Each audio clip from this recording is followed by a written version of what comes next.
میخوام یه حقیقت تلخ اما خفن بگم. میخوای بدونی چرا آدمای عصبی همیشه بازندن؟ حتی وقتی فکر میکنن دارن میبرن؟ اون لحظه‌ای که از کوره در میری، فکر میکنی داری قدرتت رو نشون میدی، در حالی که دقیقاً برعکسشه. واقعاً کی تا حالا از داد زدن برنده بیرون اومده؟ یه لحظه فکر کن. عصبانیت قدرت نیست. یه ضعفه که فقط لباس قدرت تنش کردن. بیشتر آدما هنوز نمیدونن هر چی داد بزنن فقط بیشتر خودشونو لو میدن. لو میدن که کنترل دست احساساته، نه ذهنشون. اگه بخوای توی این دنیا مثل یه پادشاه واقعی زندگی کنی یا مثل یه استراتژیست حرفه‌ای تصمیم بگیری، اول باید یاد بگیری آروم بمونی. نه بی احساس، فقط محکم. اونقدر قوی که هیچ حرف و رفتاری نتونه تکونت بده. فکر کن وسط یه طوفان وایسادی و همه دارن داد میزنن، ولی تو آروم به افق نگاه میکنی. اون تصویر پادشاهیه. قراره توی این ویدیو رازی رو بهت بگم که شاید قوی ترین سلاح ذهنت باشه. همون چیزی که ماکیاولی صدها سال پیش گفت، اما ما تازه داریم کم کم میفهمیمش. اون لحظه‌ای که صدات میره بالا یا با خشم جواب میدی، فکر میکنی داری قدرتت رو به نمایش میذاری، در حالی که داری نشون میدی چقدر راحت میتونن کنترلت کنن. چون اگه کسی بتونه تو رو عصبی کنه، اونجاست که ذهن تو دیگه فرمان نمیده. احساساته که داره تو رو میچرخونه. ماکیاولی یه قانون داره. هیچ وقت نذار کسی بفهمه با چی تحریک میشی. همین یه جمله خلاصه خیلی از شکست‌ها و بردهاست. آدما از صبح تا شب امتحانت میکنن. یه بار با بی احترامی، یه بار با بی توجهی، یه بار با حرف تلخ. نه چون از تو بدشون میاد، چون میخوان ببینن میتونن کنترلت کنن یا نه. و وقتی یه نفر تونست ماشه عصبانیتت رو بکشه، یعنی دیگه داری تو زمین اون بازی میکنی. و این بدترین باخت دنیاست. چون حتی لازم نیست طرفت کاری کنه، فقط ماشه‌تو فشار میده. تاریخ هم همینو میگه. خیلیا با شمشیر دشمن نمردن، با اشتباه خودشون باختن. زود تصمیم گرفتن، زود خشمگین شدن و دیر فکر کردن. تو نباید اون اشتباهو تکرار کنی. قدرت همیشه با صدا نمیاد. گاهی توی جمله‌ای که نمیگی. گاهی توی نگاهیه که بدون حرف پیام میده من بزرگتر از این بازیم. اگه میخوای ذهنت یه قلعه واقعی باشه، باید یاد بگیری هر چیزی ارزش درگیری نداره. در این ویدیو میخوایم گام به گام بریم به سمت اون ناحیه ذهنی که بهش میگن واکنش صفر. اونجاست که ذهن تبدیل به فرمانده میشه و احساسات فقط سربازه. پس اگه واقعا دنبال قدرتی هستی که بدون فریاد دنیا رو میلرزونه، تا آخرش با من باش، چون چیزی که قراره بشنوی ذهنت رو برای همیشه تغییر میده. عصبانیت یعنی خودتو لو دادن.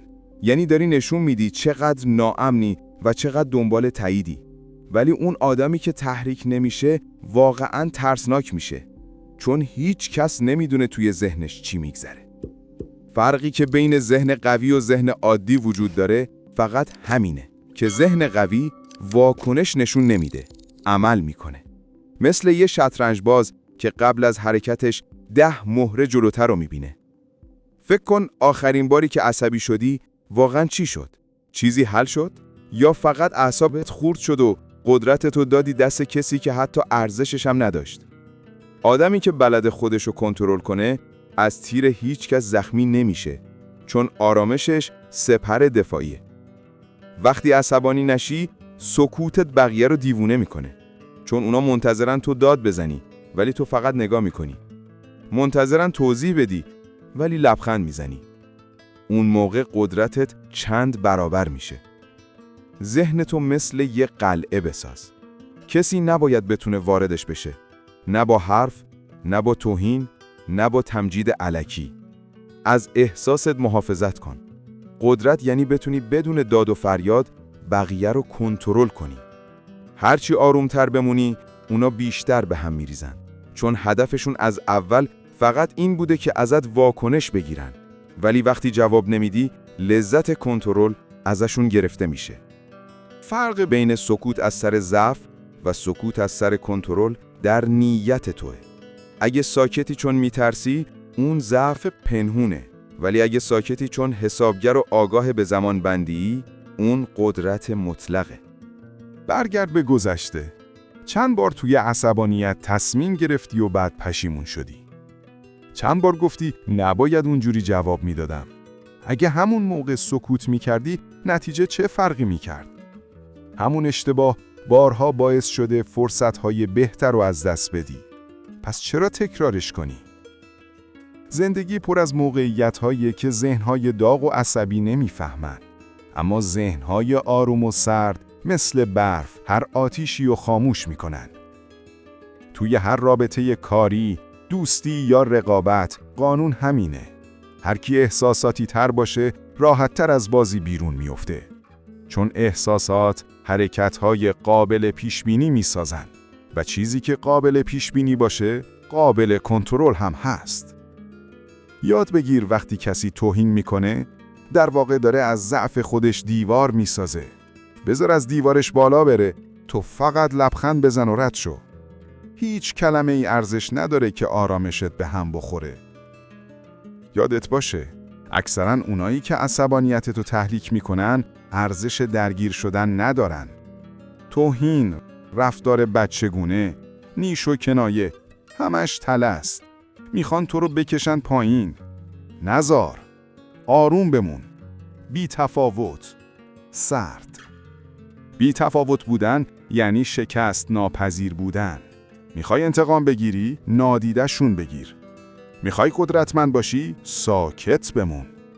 همین سکوتت باعث میشه دیگران بفهمن نمیتونن کنترلت کنن و اون وقت ناخودآگاه شروع میکنن به محترمانه تر رفتار کردن، چون تو براشون یه معمای حل نشدنی شدی.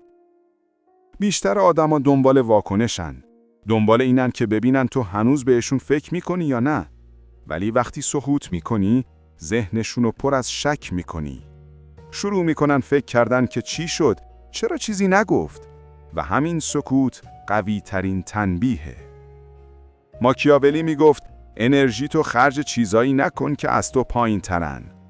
بیشتر چیزایی که اعصابتو خورد میکنن در حد تو نیستن. پس نرو توی جنگای کوچیک، رد شو و تمرین کن. ذهن تمرین داده شده آزادترین ذهن دنیاست. تمرین یعنی هر بار که خواستی جواب بدی، نفس بکشی و صبر کنی. 10 ثانیه سکوت میتونه از هزاران پشیمونی جلوگیری کنه. اون 10 ثانیه معجزه است. همین 10 ثانیه فرق بین نابودی و نبوغه. همون جاییه که قدرت اصلی شکل میگیره. آروم بودن تمرین میخواد، ولی همین تمرین ذره ذره تو رو سنگ میکنه. نه ساکت بیروح، بلکه محکم مثل دیوار قلعه‌ای که هیچ طوفانی خرابش نمیکنه. حتی وقتی اطرافت قوقاست، آروم بمون. اونا انتظار واکنش دارن، ولی تو ثابت بمون. اونا میخوان صدات بلند بشه، ولی تو بذار صدای سکوتت بلندتر شنیده بشه. سکوتت بهشون نشون میده قدرت دست کیه. و وقتی تو بدون عصبانیت و آروم از هر دعوایی رد میشی، نه تنها از اون موقعیت، بلکه از بقیه دنیا هم بالاتر میری. یه لحظه آروم نفس بکش. به تمام اون بحث هایی فکر کن که با یه سکوت میتونستن تموم بشن، ولی با یه حرف اضافه سالها ادامه پیدا کردن.